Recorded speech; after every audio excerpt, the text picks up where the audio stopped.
निवृत्त पोलीस उपअधीक्षक राजाराम पाटील यांचा सत्कार पार पडला।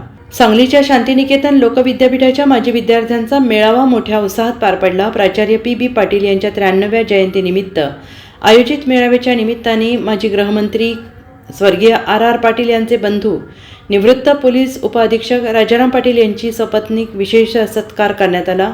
आर. पाटील आणि त्यांचे बंधू बहिणींचे सर्व शिक्षण शांतिनिकेतन लोकविद्यापीठात कशा पद्धतीने झाले या आठवणींनी राजाराम पाटील यांनी उजाळा देत शांतिनिकेतन लोकविद्यापीठ व पी.बी. पाटील यांच्यामुळे आर. आबा व आपण घडल्याचं राजाराम पाटील यांनी यावेळी स्पष्ट केलं आहे। सर्वप्रथम मी देवतुल्य पितृतुल्य आदरणीय पी.बी. पाटील सर, आदरणीय माई आणि आदरणीय आर. आबा यांना विनम्र अभिवादन करून माझ्या छोट्याशा भाषणाला सुरुवात करतोय। शांतिनिकेतनच्या व्यासपीठावरून अनेक वक्ते तयार झाले, त्यामध्ये आबासुद्धा एक चांगले वक्ते म्हणून पुढे आले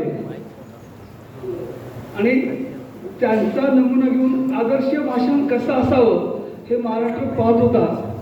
आज आदर्श भाषण कसं नसावं हे तुम्हाला त्याचा एक नमुना बघायला मिळेल माझ्या भाषणामध्ये। Bureau report SBN Marathi Sangli.